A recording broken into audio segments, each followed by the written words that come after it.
안녕하세요, 김호준입니다. 4.25 진원 그리고 시큐리티 파일, 국정원 댓글의 지상, 그 논지를 담은 파일과 그 댓글 작업을 수행한 아이디와 비번을 담은 파일이죠. 최근 대법원 법원행정처 컴처에서 우병우 전 민정수석이 2심 유죄 판결에 큰 불만을 표시했고, 해당 파일이 대법원 판결에 중대한 변수가 될 거라는 내용이 발견이 됐죠.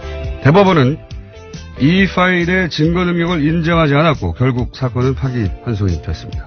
우병우의 불만은 해결이 된 거죠.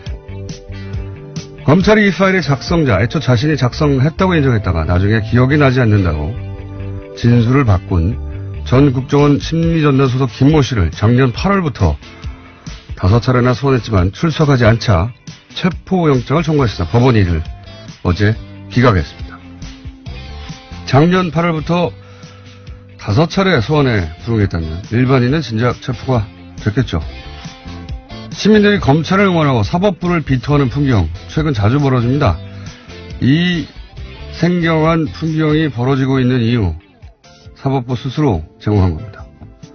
스스로 제공한 이유 스스로 해결하지 못하면 무능하거나 비겁하거나 어느 쪽이든 사법부 신뢰 회복은 아주 멀리 물 건너 가는 거죠. 김원준 생각이었습니다.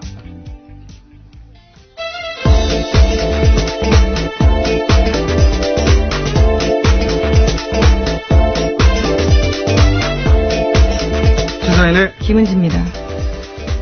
체포영장이 기각됐다는 뉴스가 이렇게 구석에 처박혀 있나 모르겠어요. 네. 기각됐습니다. 네, 그러게요. 5차례, 저는 이게 작년 8일이라고 그러죠. 깜짝 놀랐어요. 예.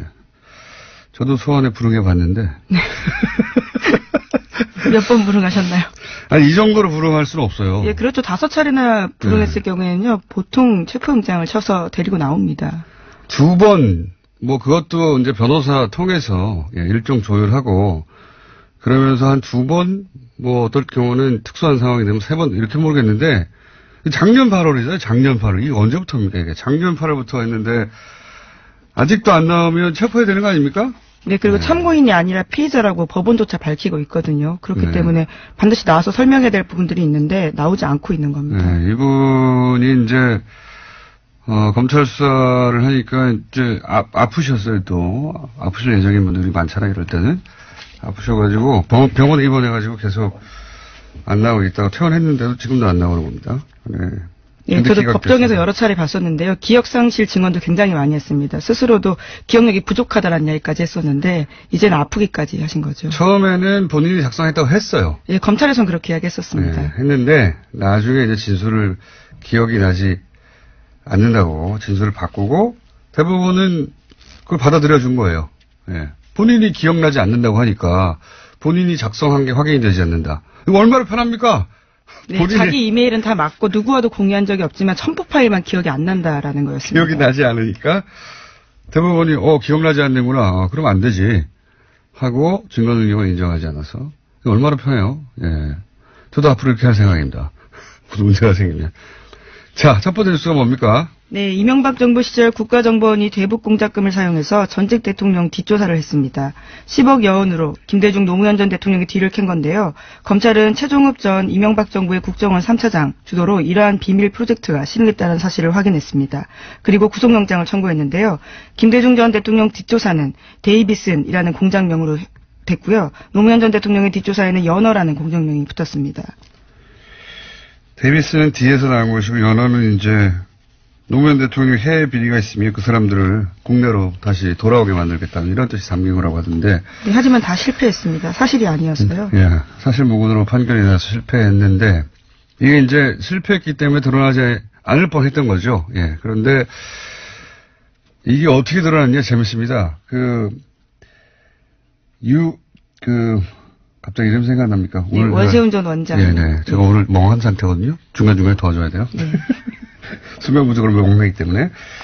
원세훈 원장이 이제 국정원 자금을 유용한 사건을 뒤지는데 그 중에 하나가 호텔 스위트룸을 개인 용도로 빌렸는데 그 자금이 대북 공작금이었던 거예요. 네, 하필이면 대북 공작금을 손을 대서요. 줄줄이 엮이게 된 겁니다. 대북 공작금을 이용해서 대북 공작 능력을 조화시켰기 때문에 북을 이롭게 했으니까 빨갱이죠.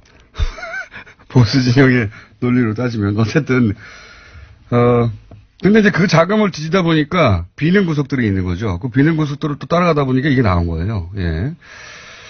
이런 게 요즘 보수에서 유행하는 단어로 말하자면 정치 보복인데, 근데 이제 그 용어로도 전혀 적합하지 않은 것이 보복이 되려면 김대중 노무현 전 대통령이 이명박 전 대통령을 굉장히 괴롭혔어야 되잖아요. 그런데 사면을 해줘서 정치를 복귀시킨 게 김대중 전 대통령이고, 그리고 청계천 한다고 했을 때 서울시장, 이명박 서울시장 시절에 중앙부처가 이거에 협조해주지 않으면 안 되거든요. 보수 정권이었을 때 박원순 시장이 뭐 한다 그러면 그렇게 못하겠어요. 노무현 대통령 때는 이거 해주겠어요. 네, 아예 국정원에서 보고서까지 쓰면서 공작을 했었던 바가 드러난 바가 있죠. 박원순 서울시장. 노무현 대통령 때는 이명박 서울시장이 청계천 복원한다고 하는 게 기본적으로 대통령 되기 위한 프로젝트였지만 그래도 물이 흐르는 게 낫다. 그래서 중앙부처 협조해주라고 했단 말이죠. 무슨 피해를 입기는커녕 도움을 받은 거예요. 기본적으로 대통령 가는 길로. 이게 최소한의 인간적 도의도 없는 이거는 그냥 정치 린치인 거죠. 린치. 보복이 아니에요. 이명박 전 대통령이 한 것은 린치를 가했죠. 심지어 대북 공작금을 사용해서 그조차도 사실로 드러나지 않았다라고 하는 건데요. 근데 이제 뭐 이런 일이 있지 않았을까 짐작만 하다가 이번에 이제 원세훈 원장의 큰 도움으로 이분이 큰 도움을 많이 주시고 계세요. 예, 특활비도 이분으로부터 시작된 것이고 동상을 세워드려야 될까. 어쨌든 여러 가지가 밝혀지고 있는 와중에 당사자들이 모두 인정했다라고 합니다. 자, 대북 공작금이라고 대북 공작금. 이 대북 공작금을 또 이 자금 추적하는데 국세청이 동원돼서 국세청 당시 국세청장에게 도와주세요. 예, 이현동이라고요. 네. 당시에는 국세청장은 아니었고 서울지방국세청장이었습니다. 그렇습니까? 예. 그리고 나서는 마지막엔 국세청장이 됩니다. 했죠. 예. 그때 이제 이 공작금을 받았다는 겁니다. 예, 오늘 아침 동아일보 보도인데요. 이명박 정부 시절에 이현동 전 국세청장이 위 프로젝트, 그러니까 데이비슨 프로젝트를 도운 대가로 국정원 돈 받았다라고 합니다. 수천만 원이 쓰였다라고 하는데요. 이 또한 대북 공작금이라고 합니다. 원세훈 전 국정원장이 큰 일을 하고 있습니다. 자, 새로 나온 내용입니다. 예. 대북 공작금으로 전직 대통령들 뒤를 캐다가 실패했는데 실패했던 사건이 이제 드러난 겁니다. 대북 공작금을 사용했기 때문에. 자, 다음 뉴스는요? 네, 박근혜 정부 또한 세월호 참사 특조위에 대해서 조직적인 방해, 그러니까 공작을 했다는 사실이요. 검찰 조사 결과 확인됐습니다. 여기에는 새누리당 원내 수석 부대표였던 김재원 의원, 조윤선 당시 정무수석, 그리고 해양수산부 고위 관계자가 방해 공작을 했다라고 하는데요. 최종 지휘를 한 사람은 이병기 청와대 비서실장이라고 합니다. 특조위가 방해받고 있다. 정부가 당시 박근혜 정부가 특조위를 방해하고 있다는 이야기는 특조위에서 활동하던 분들이 모두 다 했었어요, 그때. 네, 심지어 당시에도 문건이 나온 바가 있습니다. 부정해서 그렇죠. 그때는 이제 해수부 문건이 나왔는데, BH라고요. 인정하지 않았었죠. 근데 지금은, 조사가 이루어져서, 누가 그 일을 주도했는지가 이제 특정되기 시작한 건데, 여기 또 의외로 조윤선 전 장관이 등장을 하네요. 해수부 고위 관계자야, 당연히 해수부 관할 부처니까 등장을 했을 텐데, 조윤선 정무수석이 당시에 이 사안에 관여했다. 네, 이 사안이 또 기소되면 조윤선 전 장관의 형량이 늘 수가 있겠네요. 네, 굉장히 구체적으로 장소와 시간이 특정되고 있는데요. 2015년 1월 달에 세 사람이 만나서 특정 호텔에서 만났다라고 합니다. 그러면서 박근혜 전 대통령 7시간 행적 등을 조사하려고 했던 특조위 방해 공작 논의했다라고 하는데요. 여기서 제로 베이스라는 단어가 나온다라고 합니다. 그러니까 특조위 인원과 예산을 모두 축소해서 집행하라라는 의미로 보고 있다고 합니다. 그러니까 특조위 출범하기 이전 제로 베이스처럼 만들어버리라 뭐 이런 의미였던 것 같은데, 이게 이제 그 이후에 벌어진 일을 생각해 보면 당시에 여야가 추천한 특조위원들이 있었어요. 근데 어느 날 갑자기 이 특조위원들 기자회견을 여는 겁니다. 기자회견을 하고 나서 싹 빠져버리죠. 네. 심지어 여당 추천위원들이 특조위를 비판하면서 나가는 겁니다. 그리고 나서 그때 이제 특조위에 파견된 공무원들도 있었거든요. 공무원으로 싹 철수를 해요. 그러니까 야당 추천 인사들만 남았는데 공무원들이 도와줘야 부처에서 무슨 협조를 받죠. 아무것도 못하는 거예요. 근데 복사나 팩스도 보내지 못했던 상황이라고 저도 기억하고 있는데요. 그때 이분들이 사실 엄청나게 항의했는데 언론이 제대로 다뤄주지 않았었는데 생각해 보시면 보십시오. 당시 이병기 청와대 비서실장은 사실 국정원장 출신이죠. 예. 국정원에서 이런 일을 했던 것도 드러났었죠. 이 공무를 공작처럼 한 거예요. 예. 자기들끼리 모여가지고 이렇게 싹 특조위 활동을 방해하자 한 다음에 여당이 당시 새누리당이 추천한 특조위원들한테 기자회견을 시켜줘. 시키면 합니다. 시키면 해요. 그리고 공무원을 철수시키죠. 시키면 하는 겁니다. 다 이렇게 한 다음에 결국은 무력화해서 할 수 있는 두 손 들게 만든 거죠. 예. 예. 그거 알아야 합니다. 당시 이명박 박근혜 정부 시절에는 정권이 좋아하거나 싫어하는 일들은 공적 업무를 공작처럼 했어요. 자원외교 좋아하면 공작처럼 진행하고, 예. 예를 들어 세월호 특조위 싫어하면 공작처럼 방해하고. 이게 이제 정말 뒤져보면 어마어마하게 많이 나올 것 같아요. 그래도 된다고 생각했거든요. 그때 당시 정권. 당시 김재원 의원은 세금 도둑이라는 프레임을 만들어서 특조위를 굉장히 비난했었는데요. 하지만 이에 대해서 김재원 의원은 조윤선 수석과 해수부 고위 관계자 따로 만난 기억 없다라고 현재로서는 부인하고 있다고 합니다. 글쎄요. 기억은 없으실 수 있겠죠. 불리한 기억은. 예, 특별한 상황에서. 근데 이제 이게 이 정도 나왔으면 제가 보기에는 곧 기소가 될 것 같네요. 예. 네, 해수부 차관과 해수부 전 장관들이 피의자 신분으로 나와서 이와 같은 사실에 대해서 진술하고 있다라고 합니다. 그러니까요. 이미 그때 만났던 그 자리에 있었던 사람들이 얘기를 하고 있으니까요. 자, 다음 뉴스는요. 네, 현직 검사가 자신이 겪은 성추행을 폭로했습니다. 서지현 창원지검 통영지청 검사인데요. 서 검사는 가해자로 당시 법무부 간부 안태근 검사를 지목했습니다. 당시 법무부 핵심 간부에게서 사과받기는커녕 인사상 불이익까지 당했다라고 이야기하고 있는데요. 또 성추행 사실을 당시 최규일 법무부 검찰국장, 그러니까 현재 자유한국당 의원이 앞장서 덮었다라고 주장도 했습니다. 저는 이 서지현 검사 인터뷰는 우리 사회의 이제 보수성 그리고 현재 여성의 사회적 지위 혹은 검찰 조직이라는 특수성을 다 감안했을 때 개인적으로 굉장히 역사적인 인터뷰라고 생각합니다. 네. 왜 역사적 인터뷰라고 아마 두고 이정표가 되는 인터뷰가 그런 인터뷰로 기록이 되지 않을까. 굉장히 힘든 인터뷰군요, 이게. 네, 굉장한 용기를 냈다라고 봅니다. 이 인터뷰 본인도 용기를 냈겠지만 인터뷰로 인해서 많은 같은 처지에 있는 여성들이, 위로도 받고, 격려도 받고, 그리고 용기도 되고, 그래서 더 적극적인 폭로로 이어지는 이제 계기가 됐으면 좋겠는데, 이게 헐리우드의 제작자 하비 웨인스타인인가요? 예. 네.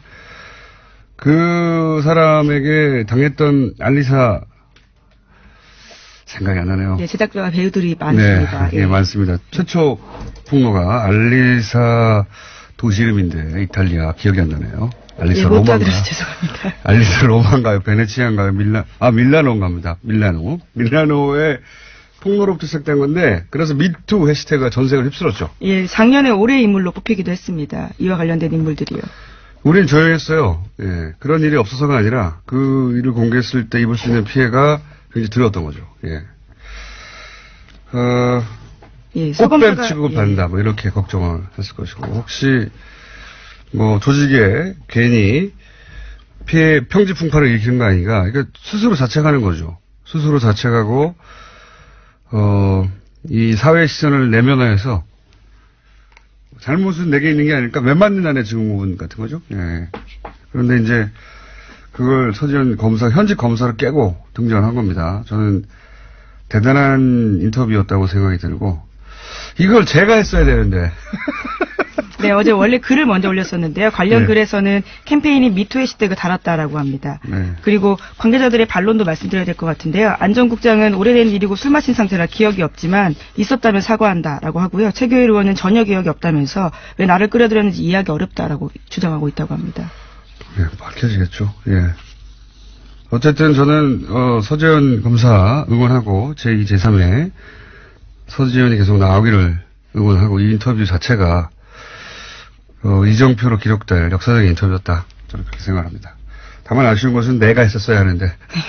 예, 대검 감찰본부에서 계속해서 조사하겠다라고 하니까요. 이후 상황들도 팔로우하실 수 있을 것 같습니다. 알겠습니다. 오늘은 인터뷰가 많아가지고 바로 이어가지고 저희가 어제도 미니를 하나 했기 때문에 미니를 하나 준비했습니다. 안철수 대표 비서실장 송기석 의원 스튜디오에 직접 나오셨습니다. 안녕하십니까? 네, 안녕하십니까. 송기석입니다. 예, 전화와 통화만 하다가 반갑습니다. 어제 이상돈 의원도 직접 나오셨기 때문에. 아, 그러셨어요? 예, 직접 나오시는 게 좋을 것 같아요. 혹시 이 자리에 앉으셨습니까? 바로 그 자리에 앉아 계셨습니다. 네.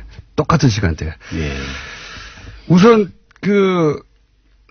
돌아올 수 없는 다리를 걷는 건 맞죠, 이제? 예, 그런 것 같습니다. 사실 그렇죠? 어제 그제 일월 28일 이른바 이제 통합 반대하는 이른바 민평당 측에서는 장준이 발기인데 이렇게 하고, 그리고 통합 추진하는 국민당 안철수 대표 측에서는 당무위 열어서 179명 징계함으로써 사실상 끝난 거죠, 이제. 돌아올 수 없는 다리를 걷는 거 아닌가 그렇게 보입니다. 알겠습니다. 어차피 이제 돌이킬 수 없는 일이면 그냥 핵심 몇 가지만 여쭤보겠습니다. 지금 최근에 논란이 되는. 예.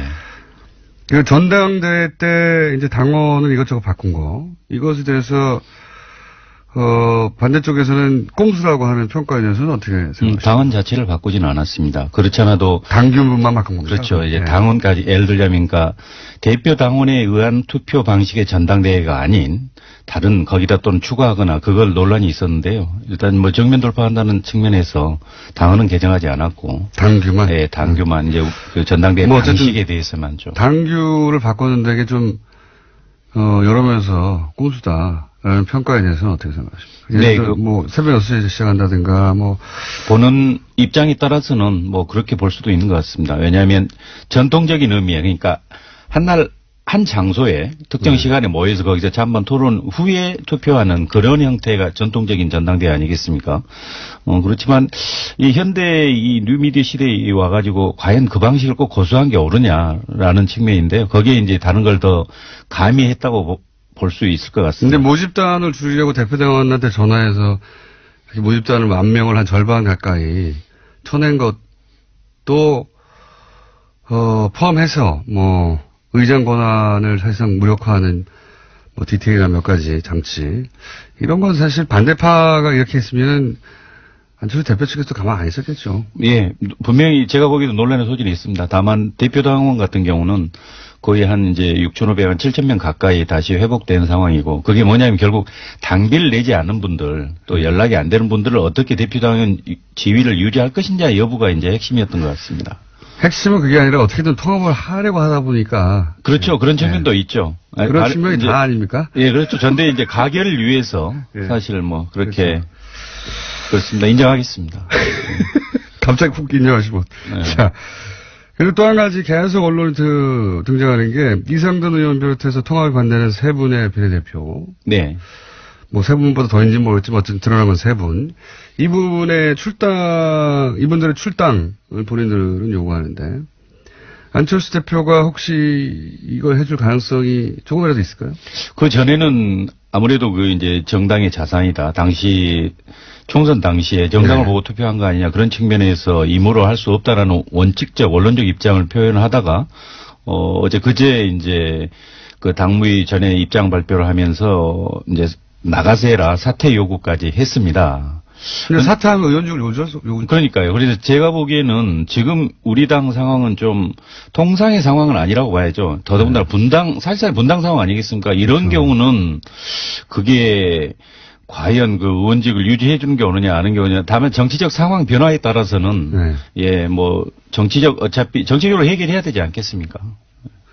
정치적으로 해결한다는 것은 유승민 대표의 표현에 맞춰서 이해하면 출당시켜 주라는 건데요. 네. 안철수 대표가 그렇게 할까요?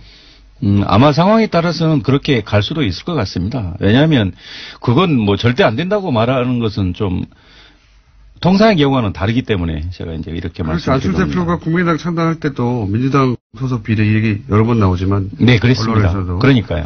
민주당이 요구했고 민주당에서 출당시켰고. 실제 경남도의원 그렇게 해줬고. 그러니까 안철수 대표 자신은 했는데 인사동돈 의원은 안 된다. 이거는 앞뒤가 안 맞췄습니까? 그렇습니다. 그 측면이 있습니다. 네, 그래서 제가 그렇게 말씀드리는 어떡합니까, 이게. 게다가 표면적 이유가 뭐라고 하든 결국은 민평당 덩치가 커지면 안 되니까 안 해주는 거라고 다들 생각하지 않습니까? 그 측면도 있고 사실상 이렇게 민평당이 교섭단체 이상이 커진다면 이건 정상적인 통합으로 제가 봐도 보기 어려운 거 아니겠습니까? 이게 아니 통합 합당이라는 게 저는 국민의당의 외연 확장이고 사실상 흡수라고 생각하지만 형식상 통합이지만 그렇다 하더라도 이건 마이너스 통합 이건 의아해야 할 거 아닙니까? 그러니까 그런 측면에서도 자기가 욕먹지 않으려고 그리고 남이 잘 될까 봐 막는 거잖아요. 아무튼 그런 측면보다는 최대한 함께 갈 수 있게 좀 설득하겠다. 이런 측면이죠. 예, 뭐. 이것도 인정하셔야 될 것 같은데. 아니, 이게 명분이야 뭐 정치인들이 다 머리가 좋으니까 만들 수 있는데 결국은 저쪽 동네가 너무 커지고 내가 쪼그라들면 나는 욕먹고 저쪽은 잘 되니까 안 되는 거 아닙니까? 그렇죠. 기본적으로 뭐. 갑자기 또 인정하시고. 아니, 정치라는 게 이제 혼자 할 수 있는 건 아니고요. 최대한 뭐 세력을 함께 해야 되는 거니까. 예, 그런 욕심은 있지만. 하여튼 이것도 뭐, 더 이상의 답변은 본인이 결정하시는 게 아니니까. 예. 근데 만약에 본인이 대표라면 어떻게 하셨겠어요? 저는 실제 창당 과정에서 또 당선 과정에 그분들도 많은 노력을 한 거 사실입니다. 예. 비례대표라고 해서 가만히 있어 비례대표 된 거 아닙니다. 당연하죠. 예. 그렇기 때문에 결국 그분들의 합류도 표에 도움이 됐어요. 그렇죠. 실제 이제 그 상황에 닥쳤을 때 지금 이제 그 직전 단계까지 왔지만 그 상황에 닥쳤을 때 진지하게 논의해서 당원과 국민들이 납득할 수 있는 방법으로 해결해야죠. 네. 본인이면 출당했겠다는 얘기네요. 네, 그렇습니다. 우리 쉽게 말씀하시고 이거 인정 송기석 선생이라고 지금 문자가 올라오고 있는데. 그런데 그 최근 언론에서는 언론이 하도 뭐 오보도 많고 소설도 많긴 합니다만 언론에서는 비서실장 송기석, 안철수의 비서실장 송기석 이렇게 쭉 보도되다가 최근에 안철수 대표 거래를 좀 두기 시작했다라는 표현이 등장하기 시작했어요. 예. 이게 이 보도가 나온 게 어떤 맥락에서 나온지 알고 계십니까? 그리고 이게 사실인가요? 예, 아마 그 기본적인 입장이 이제 무조건 통합의 찬성파 아니냐라는 뭐 그런 시각에서 출발한 것 같은데요. 제가 개인 안철수의 비서실장이 아니고 국민의당 당대표의 비서실장 아니겠습니까? 국민의당이 바른 방향으로 가게 하는데 조언해야 되고 대표를 보좌해야 되는가 그런 측면에서 이제 보면 좀 제가 보기에도 좀 비합리적인 부분에 대해서 지적을 하고 그런 부분에 대해서 무리수가 이게 있었죠. 아무튼 그 법률가 시각에서 봐서는 좀 지나친 부분이 분명히 있었습니다. 네. 판사 출신이시잖아요. 예, 그렇습니다.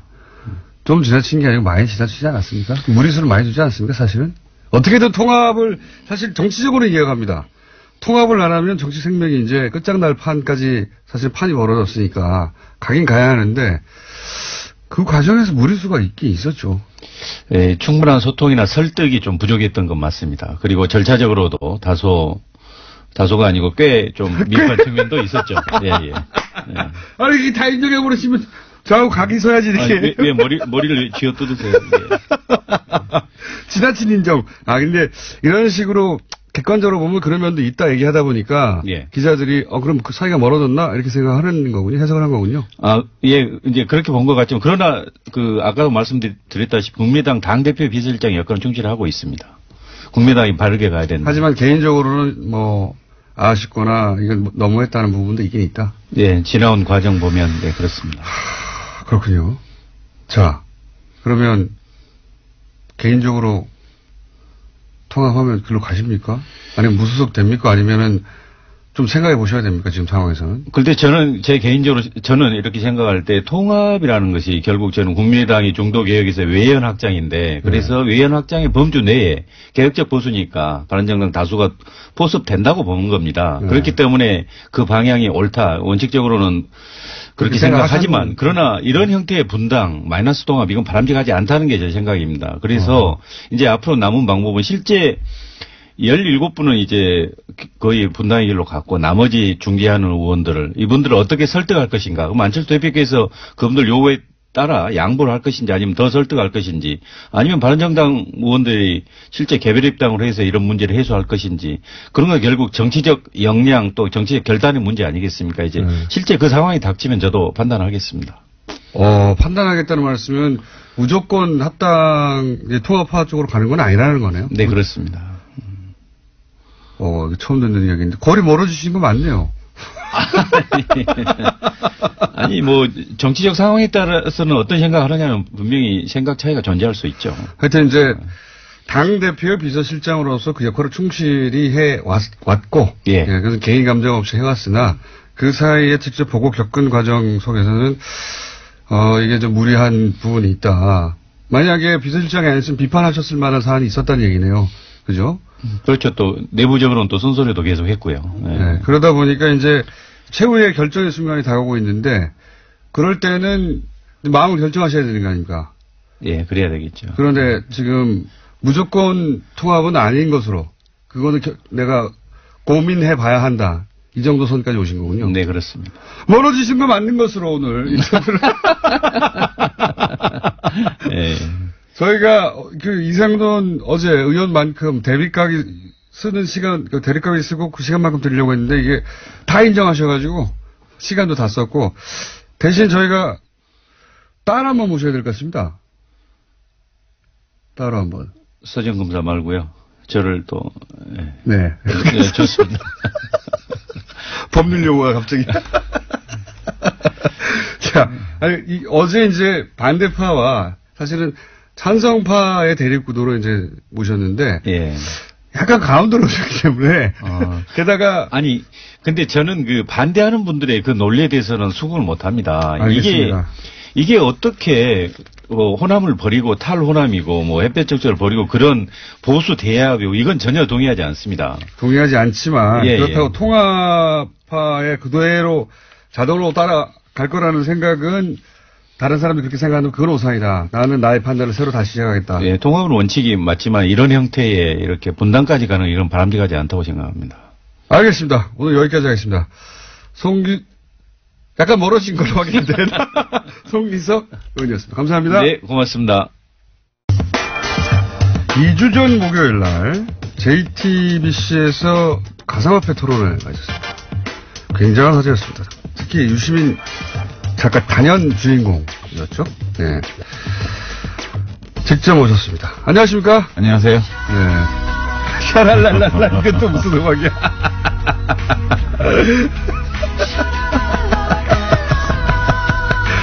제가 이제 통화를 하다가 직접 만나고 좋네요. 빰빠레도 올려주고. 네.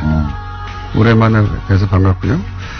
근데 이제 토론은 이건 뭐 사적인 불만인데 토론회 하는 시간과 날짜가 하필이면 블랙하우스 개업식 직전에 일부러 그날 잡은 거죠. 그건 이제 썰전 제작진이 그 사장실에 가서 경쟁사에서도 할 수 없는 비윤리적 그 행위라고 엄청 그 비난을 했대요.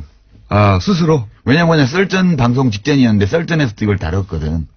아하. 썰전에서 다뤘는데 또 했구나, 앞에서. 그렇지. 예. 그래서 썰전 제작진이 이거는 경쟁사 사이에서도 할 수 없는 차마 비윤리적인 행위라고 그러니까 블랙하우스 개업식을 망가뜨리려고 하는. 그만큼 이 문제가 급한 문제여가지고. 그러면 이 문제는 결국은 손석희 사장님의 음모네요? 그렇지. 자, 원래 사실은 하고 싶은 이야기는 썰전에서 다 풀기 때문에 유시민 작가는 이 섭외에 응하지는 않았습니다. 예. 근데 오늘은 직접 스튜디오에 따로 출동을 해야 할 만큼 이 심각한 사태가 벌어졌다고 이제 판단하신 거죠. 뭔가. 그렇죠. 예. 썰전이나 JTBC 이외에 또 어딘가에 가서 이거 꼭 풀어야 되겠다 생각하신 거죠. 뉴스 공장밖에 없지. 그렇다고 봐야죠. 네. 자, 오늘 그래서 도대체 블록체인이 뭔지, 비트코인이 뭔지, 뭐 기타 등장하는 여러 가지 용어들이 있습니다. 분산 원장이라는 단어도 등장하고요. 뭐 영어도 막 등장해요. 예. 작업 증명 이런 거 등장하고 기사 읽다 보면 포기하게 돼요, 중간에. 이 문제가 뭐냐면 모든 기사의 뒤에는 거래소 광고가 붙어 있어요. 인터넷에 보면. 그렇죠. 예. 그 얘기 좀 이따 할 텐데. 요 기술적인 얘기를 조금 먼저 하고 넘어가야 되는 것이 보통 이제 이런 기사 읽다가 이런 본인이 직관적으로 단숨에 이해가지 않는 사항이 등장하면 이건 내가 모르는 영역이구나. 그렇지. 모르는 영역이기 때문에 내가 여기다 토를 달면 안 되고. 입 다물어야겠다. 그렇죠. 내가 뭘 잘 모르는 걸 거야. 이렇게 생각하게 되고 남들이 떠드는 것만 보게 된단 말이죠. 근데 사실 이 비트코인 혹은 뭐 블록체인 기술이라는 게 이제 유시민 작가가 이제 나왔으니까 이제 쉽게 예를 들어 설명하겠죠. 예, 못하면 퇴장이고요. 알고 보면 뭣도 아니야, 이거. 뭣도 아니야. 그래서 일단 이 2부에서는 이게 무슨 기술인가 얘기를 한번 풀어보려고 합니다. 자, 그래서 유시민 작가가 설명을 했는데 어려우면 제가 다 대신하고요. 그리고 필요 없으니까 3부는 안 나오는 것으로. 예. 이게 인류 역사상 있었던 수많은 투기 사건, 사기 사건 중에 가장 난해하고 우아한 사건이에요. 난해하고 우아한, 그 뒤에 뭐 하나 붙는 거 아닙니까? 사기 사건. 사기 사건, 난해하고 우아한 사기 사건. 자, 그럼 우선 블록체인 기술이 뭡니까?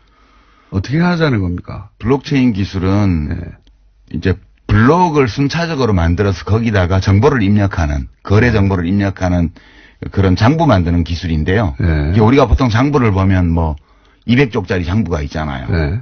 그러면 거기에 순서대로 다 모든 거래 내역을 기록하잖아요. 네. 근데 이거는 블록이라는 건 장부의 한 페이지. 네. 원래 장부가 없고 누가 한 페이지를 만들고 그다음에 일어나는 거래 기록은 그 다음 페이지를 누가 만들면 네. 그 페이지에 다 기록이 되는 거예요. 네. 그래서 이 첫 그걸 또 다 공유해요, 같이. 예. 공유라기보다는 네. 그걸 늘어놓는 거지. 그거를 그 원장을 가지고 싶은 사람은 가질 수 있게. 이거 요렇게 설명해가지고 저희 PD가 저 IT 바보거든요. PD 표정을 보니까 이해를 못했어요, 지금. 멍하게 있는 거 보니까. 그러니까 우리 돈 거래하는데 예. 그 기업 장부나 혹은 뭐 은행 장부에 돈이 들어오고 나간 게 기록이 돼 있어야 되잖아요. 네. 근데 그거 은행 필요 없이 우리끼리 그냥 사람들끼리 누군가가 장부를 만들면 네. 그 장부에 막 기록이 되게 하는 거야. 장부 한 페이지가 블록 하나예요. 장부 한 페이지가 블록 하나고. 네. 블록체인은 뭐냐 하면 첫 번째 장부에 이름이 있어. 네. 제네시스 블록이라 그래서 네. 원조 블록. 네. 거기에 장부 맨 끝에 나오는 기록 하나가 그 다음 페이지 맨 위에 올라가고. 그렇죠. 예. 자세히 하시네. 네. 그 다음 페이지의 맨 끝에 엔지니어 아니시면서 자세히 하시네. 네. 그래서 그 페이지마다 이름이 정해지는 거예요. 네. 순서대로. 네, 맞아요. 그러면 페이지 이름을 보면 그 앞에 페이지가 어느 쪽 페이지고 뒷 페이지가 어느 페이지 다 알 수가 있어. 그렇죠. 네. 네. 그리고 어느 한 군데를 조작해가지고는, 들키게 되죠. 그래서 비가역적이에요. 한번 장부가 작성되고 나면 변경을 못 해. 예.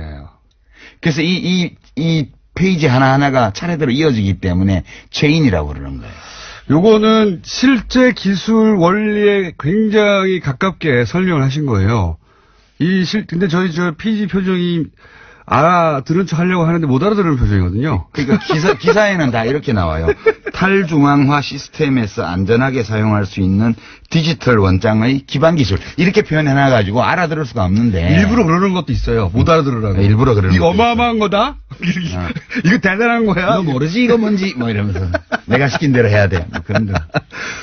근데 제가 또 한번 그러면 설명해 볼게요. 왜냐면 저도 그런 방식으로 주변에 제가 또 나름 공돌이 출신이에요. 설명해 보려고 했더니 잘 못 알아듣더라고요. 잘 못 알아들어가지고. 이제, 야동 있지 않습니까? 예. 야동을 예전에는 중앙에서 받았어요. 토렌트 같은 거예요. 그렇죠. 이게. 근데 최근에는 토렌트라는 게 등장했어요. 근데 이거는 뭐냐면 중앙에서 받는 게 아니라 사람들이 막 가지고 있는 거예요. 전 세계에. 그렇죠. 그 똑같은 야동을. 그걸 P2P라고 그러잖아요. 그렇죠. 근데 전 세계 예를 들어 10,000명이 가지고 있으면 그 파일을 10,000개로 쪼개가지고 여러 사람한테 받는 겁니다. 그러니까 중앙이 없고 자기들끼리 주고받는데. 그렇죠. 자기 개인은 서버의 용량이 안 되니까 조금씩 나눠서 받는 거예요. 그렇죠. 그걸 토렌트라고 해요. 본질적으로 이거 똑같은 겁니다. 분산해서. 근데 이제 여기서 문제가 뭐가 생기냐. 이 파일을 받을 때 사람들은 이게 진짜인지 가짜인지를 몰라요. 야동인지 알고 받았더니 받고 보니까 검찰 함정 파일이야. 그럴 수도 있잖아요. 네, 그런 가능성은 없어요, 이거는. 그렇죠. 네. 요 문제를 이제 해결하고 싶었던 거예요. 그렇죠. 블록체인은 그러면 10명한테 파일을 나눠서 받는 거야. 똑같아. 뭐 10명이든 1,000명이든 10명이라고 합시다. 비유적으로. 이걸 도대체 이 파일이 야동인 줄 어떻게 확인할 수 그러니까 있을까? 신뢰할 수 있도록 해준 거예요. 그렇죠. 어떻게 신뢰할 수 있도록. 그 머리를 굴리기 시작한 겁니다. 그러니까 사토시 나카모토라는 이름을 쓰는 익명의 공학자 또는 뭐 공학자 그룹이 2008년도에 논문을 하나 딱 냈는데 그거는 학술지에 낸 게 아니고 화이트 페이퍼라 그래서 그냥 인터넷에 띄운 거예요, 논문을. 네. 그리고 몇 달 후에 2009년 1월 초에 이 시스템을 론칭을 해요. 비트코인 시스템을. 네. 그러니까 이 시스템에 들어와서 접속하는 사람을 피어라고 그러고요. 네.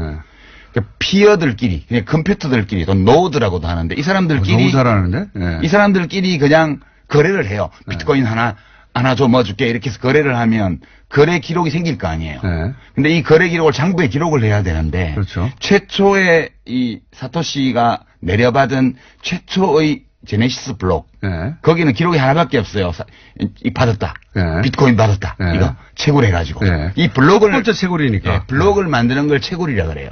아, 이것도 설명해야 되는데. 아니 채굴이라 그러는데 저희 PD가 이때까지 못 알아듣다가 본인이 못 알아듣는 거 표시를 내기 싫으니까 고개 끄떡끄떡해서 알아들은 척. 그러니까 우리가 이제 사람들이 그 시스템에 비트코인 시스템에 쫙 들어와서 예. 서로 막 거래를 해요. 예. 그럼 거래 정보가 기록이 되려면 장부 페이지가 만들어져야 되는데 그게 한 페이지가 한 블록이라 그랬잖아요. 예. 그러니까 10분마다 블록이 갱신돼요. 10분마다. 예. 예. 그럼 새로운 블록을 만드는 놈은 장부를 만든 놈이잖아. 네. 얘한테 보상을 해줘야 돼. 그렇죠. 그게 처음에는 50 비트코인을 줬어. 네. 블록 하나, 장부 한 페이지를 만들면. 예. 그리고 이 장부에 앞으로 기록될 거래 내역이 생길 거 아니에요. 예. 그러면 그 거래 내역의 숫자에 따라서 또 수수료를 줬어요. 예. 그 수수료가 비트코인입니다, 사실. 그렇죠. 예. 수수료와 이해가 보상금을 다 모르네. 비트코인으로 준 거지. 예. 처음에는 보상금을 블록 하나에 50 비트코인 줬다가 예. 21만 개 만들어질 때마다 반씩 줄여갖고 지금은 12개 반인가 줘요. 예. 지금 그동안 세월이 가서. 자, 요게 이제 기술 원리에 아주 부합한 설명입니다. 아주 부합한 설명인데 제가 야동으로 다시 한번 시도해 볼게요.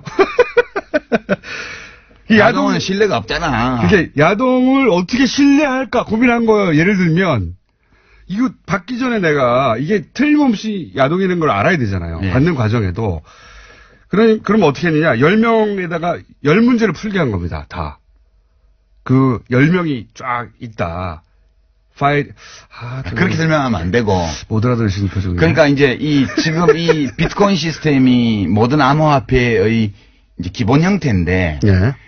이 사토시라는 자가 하여튼 사람인지 아닌지 모릅니다, 현재. 사토시라는 자가 이 집단이지. 시스템을 설계를 했어요. 예. 근데 재밌는 게 사람들이 여기 들어와도 될 이유가 없는 거야. 그렇죠. 이거를 퍼블릭 블록체인이라는 이름을 붙여서 예. 퍼블릭 아니거든요. 우리가 보통 생각하는 퍼블릭은 공공재 예. 이걸 퍼블릭이라고 그러는데 이거는 퍼블릭하고 아무 상관이 없어요. 예. 그냥 오픈돼 있는 거죠. 사람들이 들어와야 되는데 안 들어올 이유가 없어. 그러니까 도토리 줄게. 예. 그래서 와서 없습니다. 열심히 이제 문제를 풀어서 예. 그 원장 장부를 만드는 놈한테 상을 주는 시스템을 만든 거예요. 그 상위 비트코인인데. 비트코인으로. 예. 그런데 이제 이 페이지 하나는. 나도 말하고 싶어 죽겠네, 이거. 이게 뭐요? 손님이니까 해보세요. 페이지 하나는 용량이 1메가바이트예요. 예. 그러니까 블록 하나의 용량은 1메가바이트고 예. 이 1메가짜리를 계속 돌릴 수는 없으니까 헤더라는 걸 만들어서 예. 그 1메가바이트에 정보를 표시하는. 최대 거죠? 용량인 요 블록의 주요 정보를 딱 요약해서 80바이트로 헤더에 딱 저장을 해요. 색인 같은 거죠, 색인 같은 거. 네. 근데 우리가 보통 사람들이 쓰는 거는 그 180기가바이트 이상의 데이터를 다운받아야 되는 그 비트코인 시스템 전체를 다운 안 받아요. 그렇죠. 사람들은 대부분 헤더만 다운받아요. 예. 그래서 이거를 완전 노드라 그래서 완전히 다 비트코인 코어를 받아서 채굴하는 사람을 예. 완전 노드라 그러고 예. 이 거래를 위해서 지갑만 만들어서 맞습니다. 그 지급 검증 모드라 그래요. 그거를 헤더만 다운받는 거를. 예. 그러니까 이게 장부를 연속적으로 만들어 나가서 그걸 되돌릴 수 없게 만들어서 이 시스템에 들어온 사람은 서로를 신뢰할 수 있게 하는 거예요. 근데 이 장부를 만들려면 저희 PD 포기했어요, 얼굴이 보니까. 그래요? 아니, 이해하고 싶어 죽겠거든요, 자기도. 근데 이제 따라오다가 아니, 난 안 되나 보다 하고 지금 그 표정이에요, 지금. 하여튼 그런 거예요. 그렇게 장부를 만드는 사람한테 상 주는 시스템이야.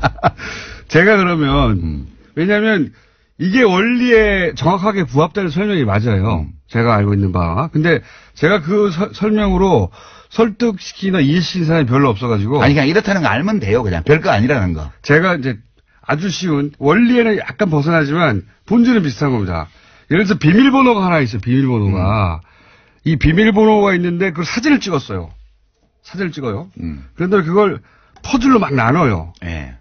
그걸 만약에 10명이 보유해요. 비밀번호를 알려면 그 퍼즐 10개를 다 훔쳐야 되잖아요. 10사람으로부터. 그렇죠. 좀 어렵죠. 근데 이게 10만 조각, 100만 조각이 됐다고 생각해보면 100만 명한테 가가지고 어떻게 다 훔칩니까, 그거를. 불가능하죠. 예. 이렇게 분산을 시켜버린 겁니다. 이렇게만 이해하세요. 예. 그래도 돼요. 좀 부적절한 설명이죠. 예. 부적절한 설명인데, 이렇게만, 우리 PD 좋아하잖아요, 봐요. 우리 PD수에 왔으면 그런 겁니다. 아니, 사실은 이게 신뢰성이 있는 거는 그 비유도 좋지만, 이제 뭐 문제를 풀어야지 돼요. 여기서 그렇죠. 뭘 하려면. 예. 그러니까 10분마다 원장이 만들어지는데 여기서 뭘 해야 되는데, 얘네들이 암호화를 많이 해놔가지고, 이런 거예요. 까만색 칠을 해놓고, 이건 무슨 색깔을 몇 프로씩 쓸 건지 찾아내. 예. 처음에는 채굴이 쉬웠어. 왜냐면, 이거 까만색이니까 빨강, 노랑, 파랑이야. 그러면, 그래, 너 잘했어. 이러고 장부 한 페이지 만들어주고 50비트코인을 줬어요. 예. 근데 지금은 이게 2조배 어려워졌어, 처음보다. 그렇죠. 지금은 이 50가지 물감을 섞어서 한 색깔을 내놓고, 이거를 몇 가지의 물감을 몇 %씩 섞어서 만들었는지 알아내면 상을 주는 거예요. 이게 블록을 주는 거예요. 비유하자면 그런 네, 겁니다. 근데 이거를 이론적으로 규명할 수가 없고 다 해봐야 돼. 그래서 채굴업자들이 그래픽카드를 써가지고 어마어마하게 돌리는 거예요. 자, 요게 이제 정확하게 기술에 부합한 설명이고요. 제 방식으로 퍼즐을 이제 해볼게요. 퍼즐을 맞춰야 되잖아요. 네. 그래, 비밀을 알고 싶어요. 돈을 훔치고 싶어서. 그렇지.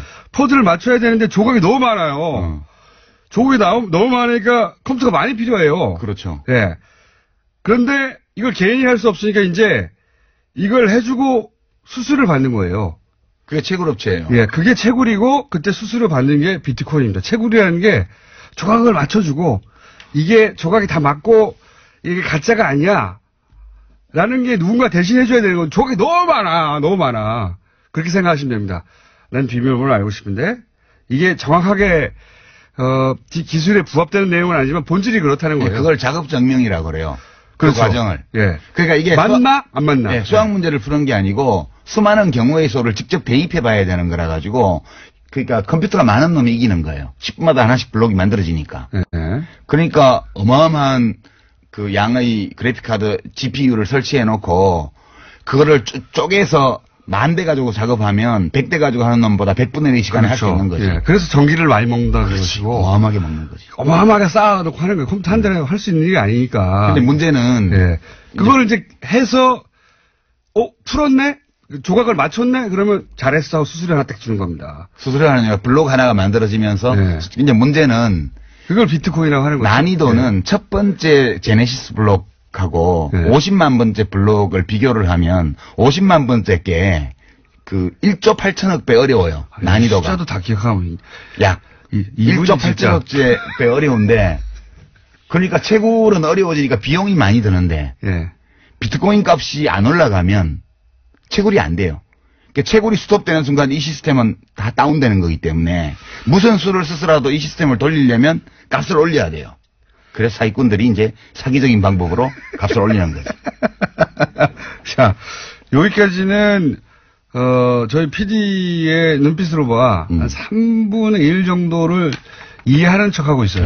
이해하는 척하고 있고. 몰라도 돼. 별거 아니라는 거 말면 돼. 하여튼 기술이라는 게 어렵게 들리지만 본질은 그렇게 어려운 게 아니다. 예. 근데 이제 원래 맞게 설명하셨고 3부에서 그러면 이게 왜 문제인가 본격적으로 얘기해 보겠습니다. 3부에서. 자, 독학으로 비트코인 전문가 반열에 오르신 유시민 작가와 함께 전문가는 개뿔.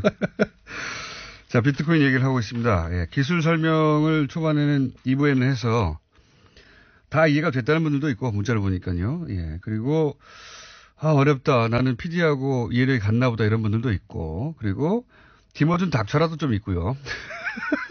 설명 좀 듣자. 김호준 닥쳐라도 있고요. 예. 김호준 비교가 잘 이해가 간다는 사람도 있긴 합니다만은 전반적으로는 처음 나왔는데 유시민 얘기 좀 듣자. 그래서 저는 2부, 3부에서는 가능하면 참으려고 노력하겠습니다. 참으로 튀어나갈지도 모르겠지만. 자, 기술은 이제 그렇습니다. 혹시 이해가 안 가시면 2번, 3번 저희 방송을 다운받아서 들으시면 되고. 이게 왜 문제입니까, 근데? 기술은 그런데. 왜냐하면 이게 이미 망한 시스템인데, 이미 망한 시스템에서 나온 코인을 사고 팔아가지고 투기 광풍을 일으키고 있어서. 왜 망한 시스템입니까? 이게 이제 2가지 이유 때문에 망한 시스템인데요. 그러니까 투기 광풍이 일어난 거는 시스템이 망했다는 거를 기술적으로는 이미 거의 다 확인한 상황에서 거래소들이 만들어지면서 시작된 건데요. 망한 이유는 크게 보면 첫째는 결제를 많이 할 수가 없어요. 이게 원래 중앙기관이 필요 없고, 예. 그죠? P2P로 예. 개인 간에 바로 거래한다 그랬는데 예. 지금 채굴업체들이요. 예. 새로 블록이 형성이 돼야 예. 채굴을 해야 이제 이게 시스템이 계속 유지가 그렇죠. 되는데 예. 0.0001%의 노드 그러니까 예. 이 시스템에 가입해 있는 컴퓨터 예. 사용자 중에서 0.0001%의 채굴업체들이 블록을 만들고 있어요. 예. 그 나머지 99.9999%는 이 채굴업체들이 블록을 생성해 줘야만 그렇죠. 예. 거래를 할 수 있는 거예요. 맞습니다. 예. 그러니까 그리고 이 1메가바이트로 한정되어 있는 이 블록의 크기, 블록의 생성 속도 이런 걸로 이제 계산해 보면 1초에 7건 정도밖에의 거래 트랜잭션이라 그러는데 예. 거래 내역을 1초에 7개밖에 못 적어요, 거기에. 무슨 얘기냐면 비트코인을 물건을 사려고 하잖아요. 그때마다 확인을 해야 되는데. 그렇죠. 그건 예. 10분 걸리거든요, 최소한. 예. 왜냐하면 다음 블록이 형성되어서 예. 10분마다 블록이 형성되니까 거기에 이 트랜잭션이 기록이 되고 확인이 돼야 거래가 성립돼요. 예. 그러니까 미니멈 10분이고요.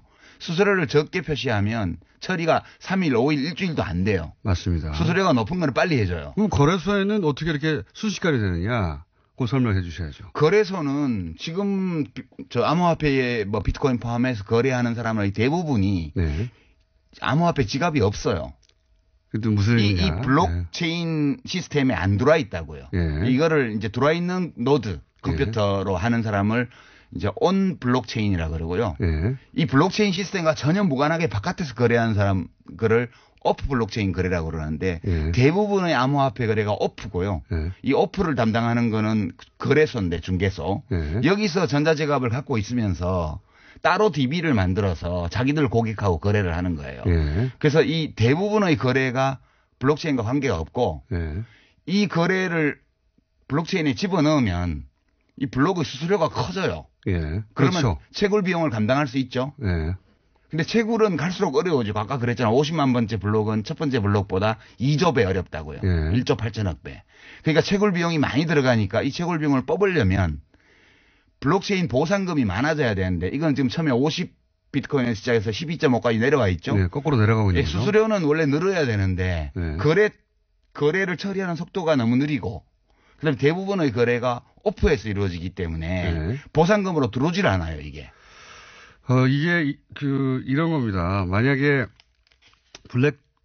블록체인이라는 게 이제 기본적으로 해킹이 불가능하고 그래서 우리가 거래를 할 때 블록체인이라는 플랫폼 위에서 거래가 일어나는 줄 아는데 그게 아니에요. 네, 대부분의 거래가 다 이거하고 무관해요. 그게 아니라 말씀하신 해독권만 가지고 거래소가 따로 거래하는 겁니다. 사고 그렇죠. 파는 거예요. 네. 예. 그러니까 이게 블록체인 기술 위에서 해킹이 불가능하도록 거래가 이루어지는 게 아니라 사실 그거하고 상관없이 아무 상관없이 이루어지는 이루어지는 겁니다. 그래서 이 거래소가 필요한 것이고 그래서 거래소만 돈을 벌고 있는 지금 거죠. 벌집 계좌라고 해가지고요. 네.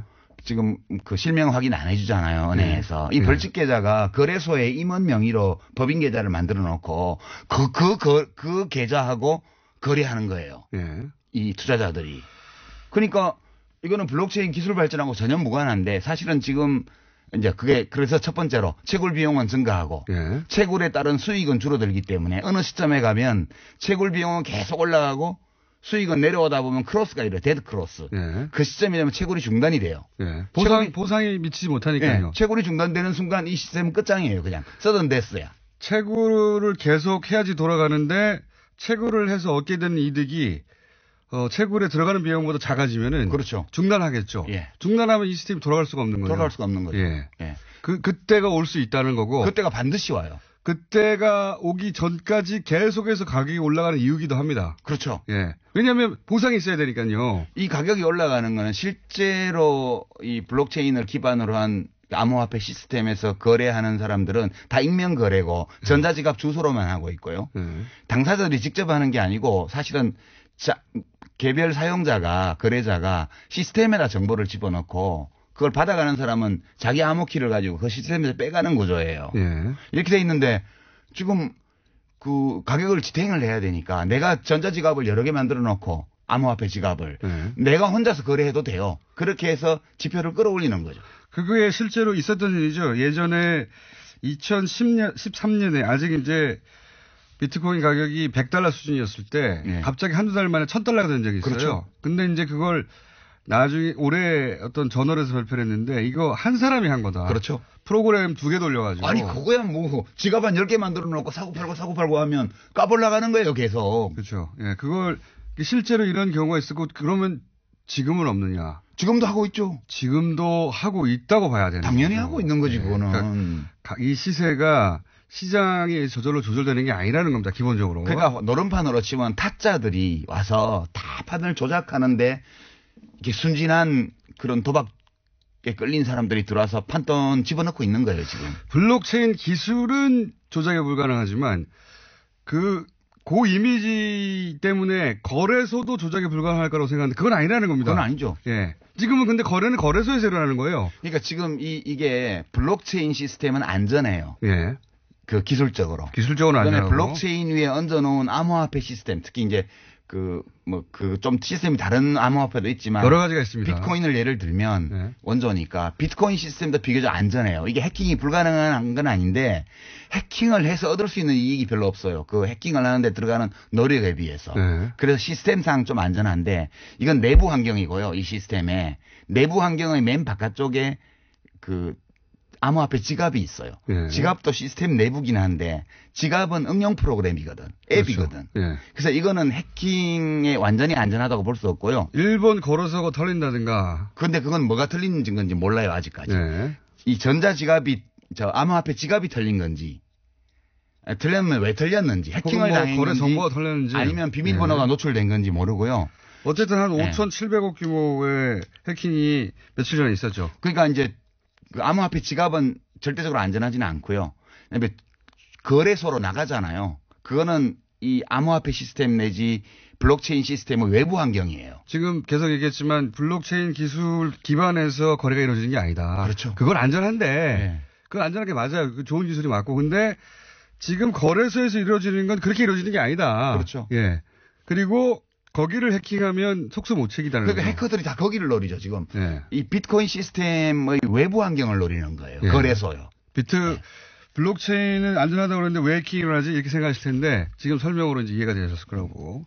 그리고 이게 이제 제가 왜 제일 난해하고 우아한 사기 사건이라고 그러냐 하면 인류 역사상 네. 수많은 투기 사기 사건이 있었는데 포커를 예를 들어 볼게요. 지금 네. 시중에서 이제 나와 있는 책들이 많은데 비트코인이나 암호화폐에 대해서 세 종류의 책이 있어요. 첫 번째는 포커. 네. 인간의 두뇌를 바꾼다. 네. 미래형 게임이다. 이거를 설파하는 책이 있어요. 이게 네. 이제 김진화 씨 같은 분이 쓴 그 넥스트머니 비트코인 네. 이런 네. 책이 이 암호화폐가 인류의 미래를 바꾼다. 네. 이렇게 굉장히 투기를 하는데 그냥 투기가 아니고 인류 문명을 발전시킨대잖아. 네. 그런 류의 책이고요. 두 번째는 최근에 나온 책 중에 익명으로 신의 두뇌라는 닉네임으로 나온 책이 있는데 비트코인 1억 간다 이런 책이요. 네. 이거는 이제 이 포카를 해서 돈을 따는 기술. 네. 포카 알면 이긴다. 이런 종류의 책이에요. 네. 세 번째가 이거 지금 예약 판매 걸려 있는데 목차를 보니까 이병욱이라는 분이 쓴 비트코인과 블록체인 이런 책이 있어요. 이게 중립적으로 기술적인 측면과 이 경제적인 측면을 검토한 책이더라고요. 목차를 보니까 이런 책은 이 포커라는 게임의 실체에 대해서 알려주는 책이에요. 그래서 사람들은 되게 신의 두뇌라는 익명으로 쓴 이 책 비트코인 1억 간다. 대박. 이 책 보면 나 돈 벌 수 있지 않을까? 이게 많이 봐요. 베스트셀러 목록에 올라 있어요. 네. 근데 이게 다 이거 포커가 인류의 두뇌의 혁명을 일으키지도 않고요. 그러니까 비트코인이 뭐 사회 혁명을 일으킨 것도 아니고요. 그러면 여기 가서 돈 딴다는 이거는 포커 알면 이긴다 읽으면 누구나 포커에서 돈 따나요? 정상적으로 하면 딸 수 있겠죠. 그러나 여기는 타짜들이 설치는 시장이거든요. 그래서 못 따요. 네. 다른 사람도 있긴 있죠. 예. 운이 좋아서 따기도 하고. 운이 좋아서 따는 경우도 있죠. 예. 그래서 이 기술은 어느 시점에, 그러니까 요런 방식으로 돌아가는 것은 어느 시점에 종말을 맞이할 것이다. 이렇게 생각하시죠. 어차피 2100만 개가 발행되면 네. 비트코인이 2100만 개가 발행되면 그러니까 처음에서부터 시작해서 주기적으로 반감해서 693만 번째 블록이 형성되면 끝나요. 네. 2100만 개째 그렇게 설계를 했죠, 처음부터. 네, 그렇게 설계되어 있고 지금 1700만 개 정도 발행이 돼 있거든요. 네. 지금 400만 개 남았는데 어차피 2100만 개 발행되면 더 이상 장부 지면이 늘어나지 않아서 네. 거래를 기록할 수가 없어요. 네. 그러니까 이 시스템은 종말이 처음부터 예정되어 있었던 거고 2100만 개까지 가기 전에 채굴 비용의 증가. 그죠? 네. 그다음에 난이도의 증가. 네. 이것 때문에 데드크로스가 일어나면서 그 이전에 다운될 가능성이 거의 99.999% 그렇게 전망하시는 거고. 예. 그것이 다운되는 순간 작업 증명이 안 되기 때문에 사실은 그렇죠. 시스템은 무용지물이 되는 것이고. 예, 시스템이 스톱되는 거예요. 예. 그러면 비트코인은 코인이 아니고요.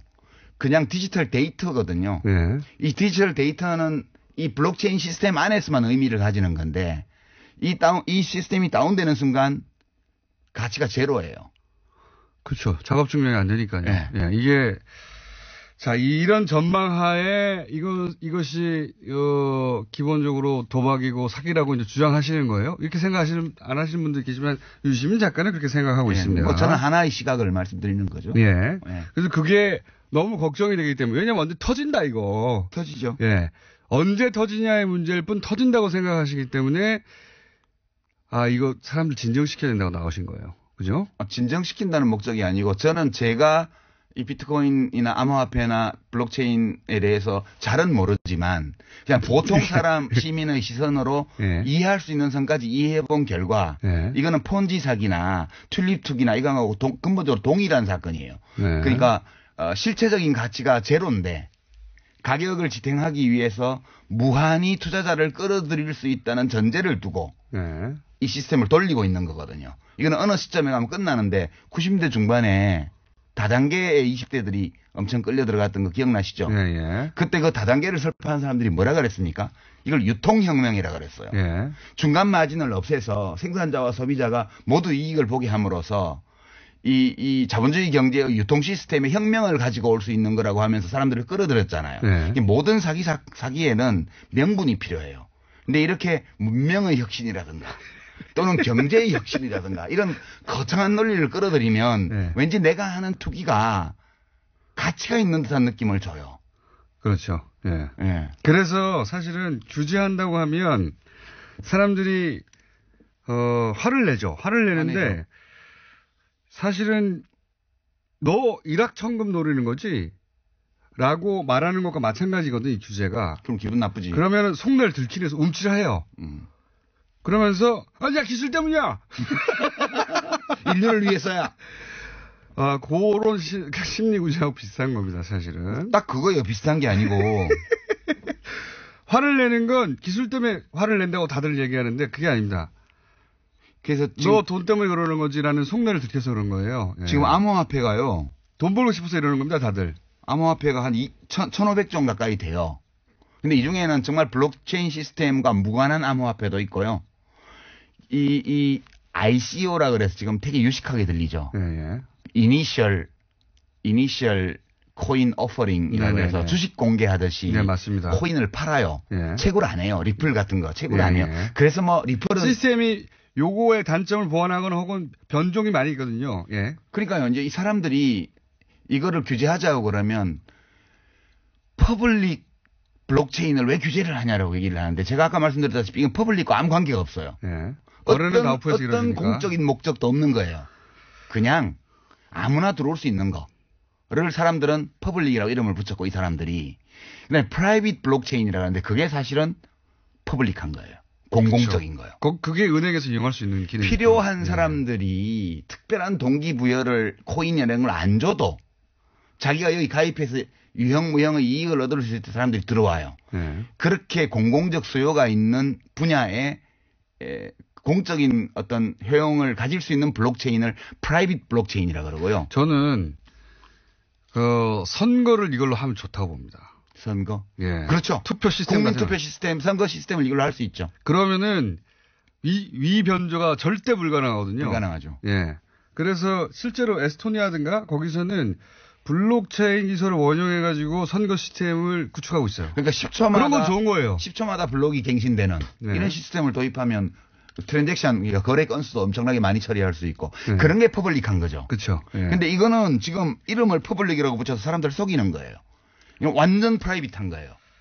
이게. 그리고 사실은 이렇게 기술을 얘기하는 분들도 다 버블이 있다는 거 알아요. 알죠? 아는데 내가 돈 벌고 난 다음에 터지라고 하는 거예요. 본질은 그렇습니다. 예. 네. 그러니까 원래 이 비트코인 시스템이 사토시가 그 발표한 논문 제목이 피어 투 피어 네. 일렉트로닉 캐시 시스템이거든요. 네. 그러니까 개인 간 직접 거래하는 그 전자화폐 시스템이라는 제목으로 논문을 냈고 네. 이게 취지가 중앙이 필요 없다. 탈중앙. 저는 그 정신을 존중합니다. 아니 뭐 어떤 데서는 존중할 수 있지만 화폐는 네. 꼭 그래야 되는 건 아니에요. 그러니까 그게 화폐로 넘어가서 그러는데 중앙이 없다. 중앙 서버가 없다. 네. 그다음에 세계 어디서나 거래할 수 있다. 수수료가 없다. 근데 개뿔 수수료가 없어요. 지금 중앙은 채굴업체하고 거래소가 중앙 노릇하고 있고요. 네. 수수료는 원래 사토시가 이 시스템을 발족할 때 최소 수수료를 0.00001 사토시. 그러니까 1억 분의 1 비트코인이 1 사토시인데 네. 1000 사토시를 최저 수수료를 했어요. 네. 근데 지금은 실제 평균 수수료가 그 150배예요. 150배요. 예전에 며칠 전입니까? 며칠 전입니까? 이 비트코인 관련한 협회가 미국에서 네. 비트코인으로 입장권을 팔지 않았죠. 안 팔지, 못 팔지, 거래 못 해요. 그게 또 뭐 그런 이유도 있지만 또 하나는 실제 거래를 하려고 그랬더니 너무 오래 걸리는 거예요. 3일. 표를 사고 파는데 너무 오래 걸리는 거예요. 수수료도 15,000원. 그거는 지금 얘기한 대로 거래소가 아니라 직접 하려고 한 거거든요. 그러다 보니까 네. 협회도 이걸 화폐로 사용하지 못한 겁니다. 못하죠. 예. 그러니까 지금 이벤트가 많잖아요. 이벤트가 ICO라는 이벤트를 하고 한쪽에는 코인 판매요. 네. 최초 코인 발행. 이거는 채굴을 안 한다는 뜻이에요. 사용자들이. 네. 회사에서 코인을 다 만들어서 그냥 주식 팔듯이 팔아버리는 거예요. 그렇죠. 근데 돈을 받고 팔면 법에 걸려. 그러니까 기존의 암호화폐를 받고 코인을 팔아요. 이거 사기가 되게 많고요. 두 번째는 사기 지금. 내가 이 암호화폐로는 거래 못한다고 얘기해요. 네. 거래할 수 있다는 걸 보여주려고 이벤트를 막 만들어요. 네. 뭐 부동산을 사고 팔았다. 그럼 누가 사고 팔았나 보면 비트코인 관계자예요. 암호화폐 관계자예요. 저희 PD 표정이 지금 약 10% 정도 이해하면서 나머지는 나는 이게 한계인가 보다 이런 표정이에요. 아, 위메프하고 무슨 빗썸하고인가 해서 뭐 계약해가지고 지금 위메프에서 그 암호화폐 몇 종 가지고 판매한다는 이벤트가 어제 뉴스에 나왔잖아요. 네네. 그거 비트코인 거래 아니에요. 블록체인 거래 아니라고요. 그냥 거래소를 중간에 끼고 네. 소비자들은 마치 암호화폐로 지불하는 것처럼 하고 네. 그걸 위메프에서 모아서 네. 거래소하고 다시 환전하는 거예요. 맞습니다. 그 전부 다 100% 오프 블록체인 거래이기 때문에 암호화폐가 거래 수단으로 사용되는 걸 증명하려고 만들어낸 사기 이벤트입니다. 그게 전부 다. 사기 이벤트. 아니면 아니라고 말 좀 해봐요. 초강성 발언이 계속 나오고 있고요. 자, 실제 이제 이런 우려 때문에 규제 자체는 세계적인 추세죠. 지금. 그렇죠. 예. 어저께 다보스 포럼에서 뭐 유럽연합 정상들도 규제해야 된다고. 예, G20도 이제 하겠다고 하고. 근데 이게 한 국가만 해가지고는 우리도 겪었지만 그리고 다른 나라도 다들 겪고 있지만 한 국가만 해가지고는 여기 규제가 좀 생기면 다른 데 가거든요. 가도 돼요? 예. 제 말은 G20이 이제 그걸 자꾸 겪다 보니까 자기들끼리 단일한 규제안을 만들자 이런 얘기를 하고 있다고 하더라고요. 아니 뭐 단일한 규제를 해도 좋은데 일국적 규제를 해도 돼요? 이거는. 아니 뭐 온라인 도박 단속을 뭐 유엔에서 해야 되나? 근데 이제 밖으로 빠져나가서 계속 하는 거죠. 아, 그거는 P2P 거래밖에 안 되죠. 예. 그렇다 하더라도 돈을 계속 거기에 제 말은 뭐냐면 사고는 나는 겁니다. 무슨 사고 나냐면 이게 이제 바다 이야기가 자꾸 나와요. 바다 이야기가. 그런데 이제 자유한국당에서 이 규제가 기본적으로 잘못됐다는 접근이거든요. 근데 돈 넣나 봐. 암호화폐. 그거보다는 저는 요 뒤에 있는 어떤 정치적 셈법은 사고 날 거니까 사고 나라 이거예요. 나라 이거지. 예. 바다 이야기 대라. 그렇지. 대폭발해라. 그렇지. 대폭발해가지고 사람들 망해라. 그러니까 사람들 난리 나라 이거예요. 그거거든요. 규제 못하게 하고 막 계속 그 신기술 왜 규제하냐고 하고 이게 사실은 정치권에서 나온 주장은 폭발해라 난리 나라 이거예요. 바다 이야기 곱하기 100해라. 그렇게밖에 해석할 수가 없어. 그렇죠. 안 그러면 네. 돈 넣었다고 볼 수밖에 없지. 그리고 만약에 관계자들은 돈 때문에 그러니까 지금 네. 초기에 촉이 좋아서 이걸로 돈 벌 수 있다고 생각한 사람들이 비트코인 거래소를 만들었거든. 네. 근데 이게 막장에 왔다는 걸 알아요. 그 사람들이 전문가니까. 그래서 어디로 빠져나가냐 하면 명분을 챙겨야 되잖아. 돈은 이미 벌었고. 네. 그래서 이렇게 말하면 명예훼손일 수도 있는데 내가 한번 논쟁해보자고. 하시고 명예훼손 당하고 우리 방송 뜨고. 그래서 거래소들이 뭘 하냐 하면 비트코인 블록체인 협회라는 걸 만들었어요. 그래서 네. 진대재 전 정통부 장관님을 대표로 모셔서 어제 그렇죠. 보니까. 예. 상징적인 분인데 여러 의미에서. 예. 근데 명분은 블록체인 기술을 개발하기 위해서 뭘 한다는데 예. 사실은 블록체인 기술을 연구한다는 건 명분에 불과하고 거래소들이 이미지 개선을 위해서 지금 블록체인 협회를 만든 거라고 저는 봐요. 그렇게 개인적 의견입니다. 그렇지. 개인적 의견은 필요할 수 있는 거 아닙니까? 교통방송은 공식적인 입장과는 무관하죠. 예, 제 생각과도 무관하고 유시민 작가의 개인적인 의견으로 고소하려면 저쪽에 뭐 하려면 하라 이거지. 혼자 하시고요. 제가 살짝 동의하는 바이고요. 근데 이런 얘기도 할게요. 이제 이게 그러면 유시민 작가의 혼자만의 생각이냐? 이렇게 생각하는 사람이 많이 있습니다. 유럽 중앙은행장 같은 경우도 가상화폐가 돈이 아니다. 뭐 여러 나라의 중앙은행장들이 이건 도박이다, 투기다 이런 얘기 많이 했어요. 아 사실. 그거는 기득권자라서 그렇대잖아. 그러니까 꼰대들이라서 그렇대잖아요. 미래의 기술에 관심이 없고 현재의 기득권을 지키는 데만 급급한 자들이기 때문에 이 블록체인 기술에 대한 이해도가 낮고 암호화폐를 탄압하는 거다. 이게 그분들의 주장이에요. 그렇죠. 그죠? 맞습니다. 그래서 그 토론회 때 무슨 얘기 하셨잖아요. 비유가 뭐더라 그거? 뭐 있는데 건축 기술 어쩌고저쩌고 한 거예요. 저 블록체인 기술은 건축술이고 예. 비트코인은 집이고 그 마을회관 지어놨더니 가보니까 도박장이 돼 있더라. 예. 그래서 도박 단속 하니까 왜 건축을 탄압하냐. 예. 그렇게 얘기하는 거하고 똑같다고요. 그런 거죠. 예, 결국은. 예. 그런 얘기입니다. 그리고 이제 그 외에도 이 해킹 얘기를 또 하는 이유는 아까도 얘기했던 일본 최대 거래소가 코인체크라고 있어요. 이게 이제 유명해진 이유가 20대 천재 해커가 만들었다고 했거든요. 처음 출발을. 네. 천재 해커가 만들었기 때문에 해킹이 안 된다. 그런 게 어디 있어요? 이렇게 출발을 한 거예요. 그래서 사람들이 굉장히 많이 신뢰하고 최대 거래소가 됐는데 이제 5,700억 규모 해킹이 됐어요. 문제는 이 거래소에 이 피해자를 보상할 돈이 없어요. 없어요. 5,700억이 어디 있습니까? 없어요. 그래가지고 지금 그 부분 거래가 중단된 채 어떻게 보상할지 보상 계획을 발표를 못하고 있어요. 그렇기도 하고 2014년에도 똑같은 곡스라고 세계 최대 망했죠, 거기는. 예, 거기는 망했죠. 그래가지고 아예. 풀려가지고 줄 돈이 없으니까. 네. 예. 그런 위험도 노출돼 있습니다. 계속해서. 뿐만 아니라요. 예. 지금 비트코인 1,700만 개 발행된 것 중에 비트코인 예를 들면 네. 상당수가 이미 없어졌다는 거예요. 그러니까 이게 개인 키를 분실하면요. 찾을 길이 없어요. 우리가 은행에서는 네. 거래하다가 비밀번호 뭐지? 잊어버렸다. 이러면 인적사항 들고 주민등록증 가서 확인하면 변경할 수 있잖아요. 네. 그래서 내 돈 찾을 수 있어요. 근데 이 암호화폐 지갑은 내 공개 키하고 개인 키하고 두 개를 쓰는데 개인 키를 분실하잖아요. 네.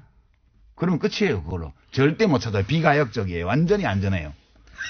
완전히 안전해요. 아무도 못 찾아요. 아무도 못 찾아요. 절대 찾을 수 없어. 네, 그다음에 뭐 그 자기 개인 키를 누출하잖아요. 네. 누출하면 그거를 가져간 사람이 내 지갑에 그 암호화폐를 다 털어가도 그 사람이 누군지 절대 못 찾아. 확실하게 비가역적이고 안전해요. 자, 그러면 현재 정부의 규제 수준에 대해서는 어떻게 생각하십니까? 규제 수준은 이제 좀 효과적으로 우선 큰 그물을 쳤어요. 네. 그러니까 가상계좌 발행에 대한 규제를 네. 발급에 대한 규제를 한 거죠. 그렇죠. 그래서 실명 거래로만 할 수 있도록 하고 네. 그리고 벌집 계좌라고 해서 거래소 임원이 자기 법인 계좌 자기 이름으로 그렇죠. 만들어 놓고 그것다가 새끼 DB를 만들어 가지고 막 거래하는 네. 이걸 못하게 일단 막은 거죠. 네. 이러면 일단 큰 건 막은 거죠. 큰 블록체인과는 무관한 오프 거래의 상당 부분을 막은 거예요. 이거는 일단 투기 열풍을 좀 식히는 데는 이제 대정력법으로 이름 걸고 해야 되니까 이제 바로 효과가 나죠. 큰 손들이 못 움직이는 거죠. 이렇게 되면. 예. 그리고 의심 거래는 얼마 이상짜리는 바로 이제 세무당국에서 들여다보고 네. 금융당국에서 들여다보니까 일단 큰 손들 타짜들이 설치는 거를 막는 효과도 있고요. 네. 그러면 속 없이 몰려드는 소액 투자자들이 막 몰려드는 것도 좀 막을 수 있죠. 예. 예. 주춤해지게 되죠, 당연히. 예. 예. 아예 거래소를 이게 법무부의 시각이라는 거는 저는 그럴 수 있다고 봅니다. 이게 하우스잖아. 이렇게 본 하우스죠. 거거든요. 하우스로 본 거거든요, 예. 법무부는. 그러니까 법무부는 당장 폐쇄도 옵션으로 가져야 된다. 이렇게 치고 나온 거예요. 저를 요새 법무부 직원들이 좋아한대요. 법무부 시각은 이 중에 범죄적 요소를 바라본 제 겁니다. 예. 기사가 나가면 밑에 그런 게 있다고 보면 돼요. 이 기사를 법무부 직원들이 좋아합니다. 이런. 자, 이렇게 받아들이시면 좋을 것 같아요. 물론 비트코인 투자하신 분도 있고 동의하지 않는 분도 있을 텐데 비트코인과 관련한 긍정적인 뉴스는 넘치고 넘쳐요. 그럼요. 세상에 넘치고 넘치고 투자해서 얼마를 벌었다는 사람도 있고 가격이 얼마다는 얘기 어마어마한 가격이거든요 지금. 잘 보셔야 돼요. 예. 이 우리가 좀 인터넷으로 뉴스를 보잖아요. 예. 보면 미국의 새로운 코인 암호화폐를 발행한 그 ICO를 성공적으로 한 어떤 CEO 인터뷰가 쫙 나옵니다. 예. 내용을 이렇게 분석을 해보면 아무 내용도 없어요. 그 코인이 어떤 기술적 기반을 갖고 있는 코인인지에 대한 설명도 없고요. 네. 자기들이 성공적으로 했고 투자에 참여한 사람이 몇 명이고 얼마를 모집했고 이거 쭉 나온 다음에 맨 밑에 보면 거래소 광고가요. 배너가 뱅뱅뱅 반짝반짝합니다. 거기 들어오라고요. 이게 지금 기사의 형태로 나와 있는 광고죠. 광고. 예. 이게 인터넷에는 완전 널려 있거든요. 하우스 광고죠. 그게. 하우스 광고죠. 예. 네. 조심하셔야 돼요. 자, 워낙 긍정적인 뉴스만 넘치고 있다 보니까 이렇게 생각하시면 되겠습니다. 유시민 작가가 우려되는 바를 반대쪽으로 확 한번 혼자라도 이런 점들이 있다. 이거 봐야 된다. 확 꺾어줄 필요가 있다고 생각하시죠. 제가 혼자 다 하실 수 있을지 모르겠어요. 근데 아니 뭐 디지털을 이해 못하고 뭐 하는 그런 60된 꼰대다 이런 말을 듣는 한이 있어도 그건 아니에요. 이 뭐 I don't 기술이요. care예요. 이 기술이 생각보다 좋은 기술이나 블록체인 기술이 뭐 너무 어려운 거 아니에요. 그럼 제가 설명을 야동으로 들어서 그렇지 퍼즐하고 그거 사실 이게 문과는 이해 못 해가지고 이게 모르는 소리 한다. 그렇게 어렵지는 않아요. 그렇지 않습니다. 네. 그렇지 않고요. 유시민 작가가 본 본질은 이러하다는 겁니다. 네, 이건 사기에 가깝다. 이건 사기에 터진다. 가까운 게 아니라 사기예요. 네, 저는 사기에 가깝다고 표현할게요, 그냥. 진행자라서 조심스러워졌네. 청수가 언제부터 이렇게 변했나. 교통방송이 사람 많이 버려놨네. 네, 그렇게 생각됩니다, 저도. 저도 계속 먹고 살아야 하고, 여기서. 소송은 본인이 당하시고요. 자, 그 관점 오늘 전해드렸고, 혹시 못 알아듣겠다. 또 필요하다. 브레이크 한번 더 세게 걸어야 되겠다. 그럼 저희가 유시민 작가를 긴급 조달해가지고 납치해서 다시 모시는 것으로. 뭐 누구 같이 나와서 얘기해도 돼요. 저는 누구와도 뭐 모르는 건 모른다 그러고. 본인이 문제가 아니고 다른 사람이 안 나와요. 아 그래요? 상대방이 유시민 작가와 토론하시죠. 안 나와요. 정말? 섭외가 안 됩니다. 네. 네, 두들 맞을까봐. 네, 섭외가 안 돼가지고. 샌드백은 제가 하는 것으로 하고, 오늘은 1차전으로 하겠습니다. 1차전. 왜냐면 이게 금방 해결될 일은 아닌 것 같거든요. 제가 보기에. 네. 자, 1차전 치르신 유시민 작가였습니다. 감사합니다. 예, 고맙습니다. 불친절한 AS. 오늘 문자, 김성태 의원 혹은 뭐 홍준표 대표 안 나오셨는데 이렇게 문자가 많이 나오는 경우가 없는데 많이 나왔습니다. 자, 블록체인 기술로 투표하게 하는 거 대찬성입니다. 저 이 생각 오래전부터 해왔습니다. 예. 이거야말로 우리 정부에서 블록체인 기술로 무엇을 할 수 있는지 입증할 수 있는 영역이고 미래 가치가 충분한 영역이라고 봅니다. 저는. 그리고 다른 나라에서 시도해서, 예, 에스토니아 같은 나라에서는, 실현된 것으로 저는 알고 있습니다. 그게 투표까지 이루어졌는지는 모르겠어요. 기술 개발은 된 걸로 알고 있는데. 자, 공장장 야동에 집착하지 마세요. 쉽게 하려고 제가 한 거예요. 쉽게 하려고. 무슨 말인지 못 알아듣겠지만 유시민 작가님이 나오니까 선물을 받은 것 같아요. 네. 오늘 중으로 이해할 수 있는 거 맞겠죠? 예. 그래서 저희 PD 얼굴을 보면 제가 보기에는 내일도 이해 못 하실 수도 있습니다. 예. 그 외에도 아주 문자가 대략 한꺼번에 500개 이상이, 유시민 작가 문자만으로 500개 이상이 따라왔네요. 예. 비트코인 관심들이 많으시고, 예. 이렇게 설명해 주는 사람들이 없다 보니까. 그리고, 덕분에 오늘 소송 당했으면 좋겠네요. 유시민 작가.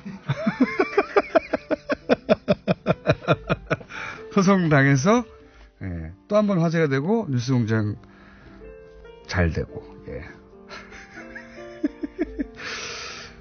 대략 2,000개 정도 한꺼번에 왔다고 합니다. 예, 한꺼번에 아니라 오늘 유시민 작가 관련해서 문자가 2,000개 많이 온 겁니다.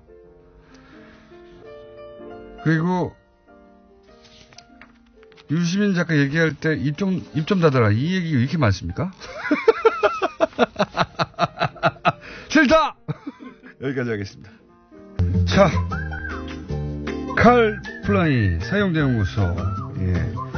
약 3, 4년에 한 번씩 훌륭해지는 연구소. 3, 4년에 한 번씩 세계적인 석학들이 모여서 미팅도 하고 그런 곳입니다. 정태인 소장님 나오셨습니다. 안녕하십니까. 네, 안녕하세요. 오늘 제가 딱 보니까 세이프 카드라고 이거 들고 오셨는데 네. 세이프 뭐 카드. 연이어서 비트코인에 이어서 세이프 카드. 모르셔도 됩니다. 세이프 카드는 제가 이해하는 게 맞습니까? 세이프 카드는 다른 나라에서 야 니네 물건 우리나라 수입돼가지고 큰일 났어. 니네 좀만 수입해 이거죠. 한마디로 그렇죠. 말하면. 네. 갑자기 수입이 늘어서 우리 산업이 큰 타격을 입었다. 네. 그러므로 긴급 조치를 취한다. 대신에 일정한 정도를 넘어서는 안 된다.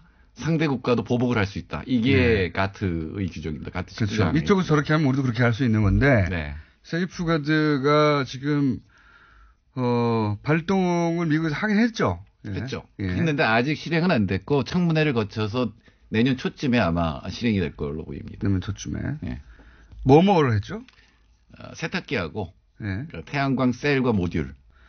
세탁기가 우리나라를 노리는 거죠. 그죠?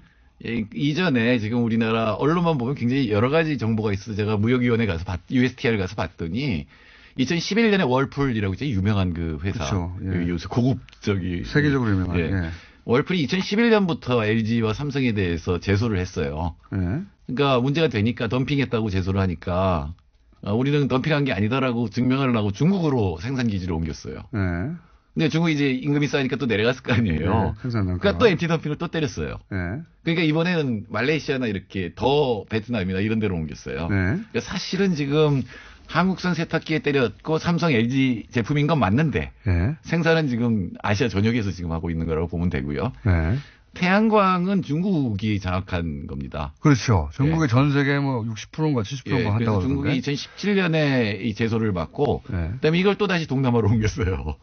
그래서 사실은 지금 트럼프가 세이프가드를 때린 거는 중국산과 한국산이지만 아시아 생산 전체에 대해서 지금 때린 거나 마찬가지입니다. 아시아 생산 네트워크에 대해서 지금 도전한 거나 마찬가지입니다. 그래서 그렇군요. 잘 보면은 그 무역위원회 우리 한국에서 생산한 거는 제외되는 거 아니냐는 거 아닙니다. 지금 확인하고 들어왔는데 한국은 제외되지 않는다. 다만 캐나다는 제외돼요. 캐나다의 세탁기 생산은 제외됩니다.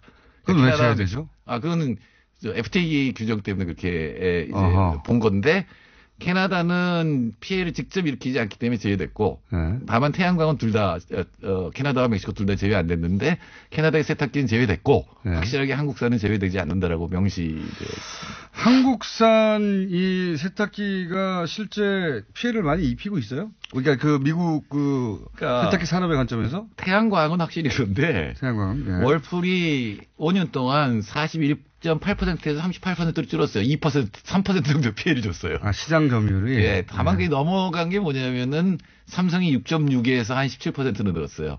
어허. 그러니까 그 부분이 영향을 미치긴 미쳤을 텐데 네. 월풀이라고 하는 세계적인 세탁기 회사가 이것 때문에 망했다라고 지금 제소를 한 거죠. 월풀이 힘이 세고 로비력이 있다라고 봐야 되는 거겠죠. 근데 트럼프는 그걸 왜 들어준 겁니까, 그럼? 자기 이익이 안 되면 안 움직인 사람이잖아요. 그 공장 약속했잖아요. 이 제조업을 돌려오게 해서. 그러면서 트럼프가 한 얘기가 재밌는데 미국 제조업을 살린다. 선거용이네, 선거용. 삼성하고 LG가 이 사우스 캐롤라이나랑 테네시에 공장을 세우겠다 그랬어요. 네. 세탁기 공장을. 네. 근데 이렇게 세이프가드를 발동하면 확실하게 올 거다. 왜? 밖에 있으면 무조건 맞으니까 20% 맞는 거거든요. 180만 대까지는 관세가 20%니까 가격이 20% 올라가 버려요. 월풀한테는 나쁜 거 아닙니까? 월풀한테는 좋죠. 나쁜 거 아닙니까? 제 말은? 가격 경쟁력이 생기죠. 가격이 올라가니까 네. 산업은 유치하고 네. 그래서 이제 고용은 얻고 결국은 선거용이네요, 일종의. 선거용이고 자기는 약속을 지키는 게 되는 거죠. 트럼프는. 근데 이제 지금 사실은 우리나라에서 생각해보면 기업은 분명히 손해를 봐요. 잘 생각해보면 삼성과 LG 이익이 줄어들어요. 그러니까 우리나라에서 그렇죠. 일자리가 줄어드는 건 거의 없을 거예요.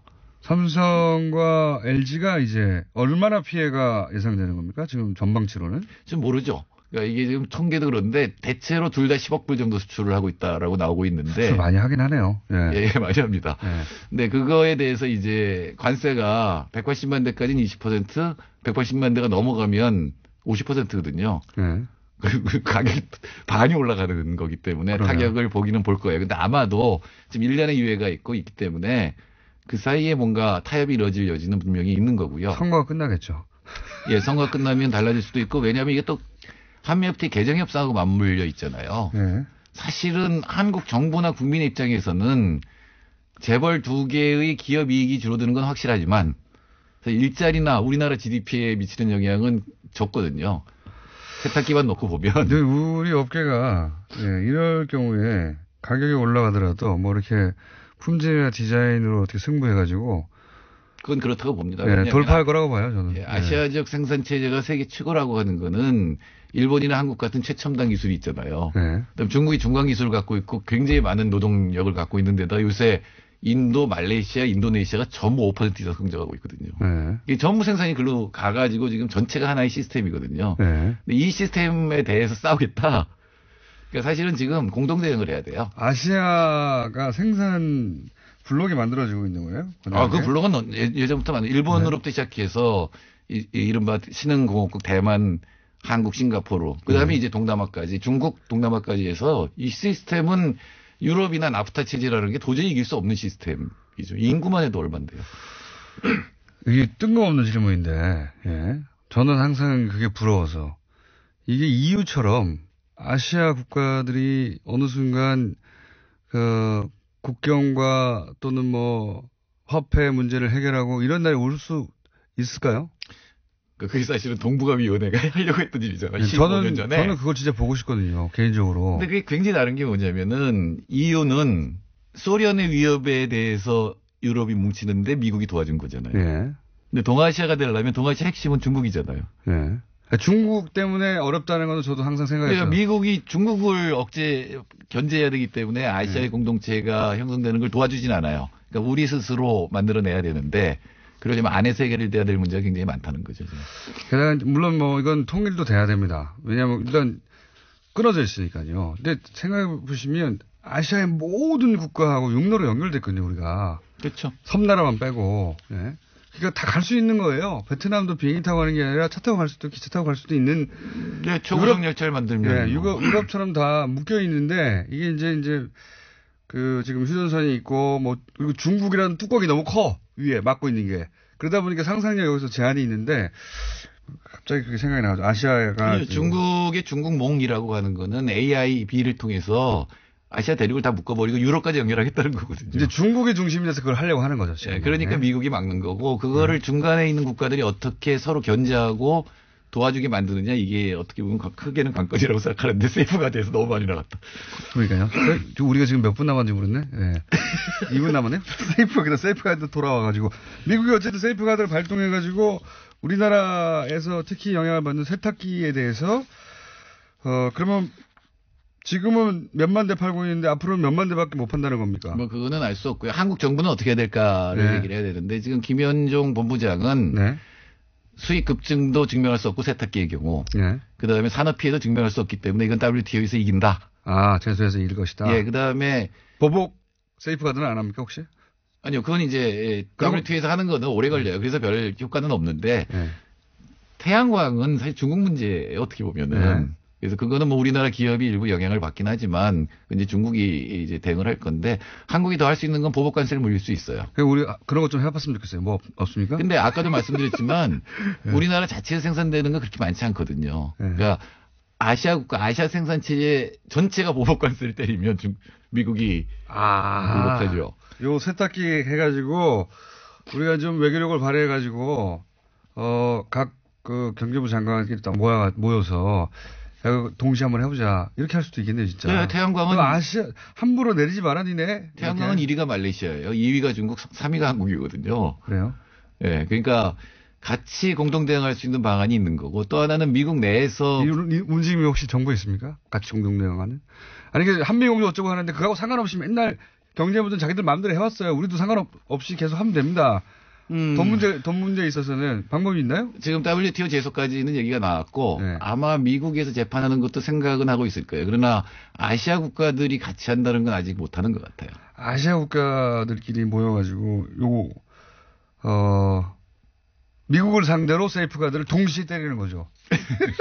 아니, 그건 뭐 생각할 수도 있는 겁니다. 왜냐하면 가장 피해보는 건 동남아 국가들. 그런 거 좀 해봤습니다. 그런 거. 그리고 또 하나 당부하고 싶은 거는 잘 아시겠지만 트럼프의 협상 전략이잖아요. 뭐 선물하면 예스 땡큐 그리고 처음부터 다시 시작이잖아요. 네. 여기서 그거 받는다고 바뀌지 않거든요. 네. 그걸 다 연계해서 장기 플랜을 세워야 되겠죠. 그러면 아시아 떼거리 세이프가드를 한번 해보자 생각이 듭니다. 여기까지 하겠습니다. 정태인 소장님이었습니다. 감사합니다. 감사합니다. 안녕.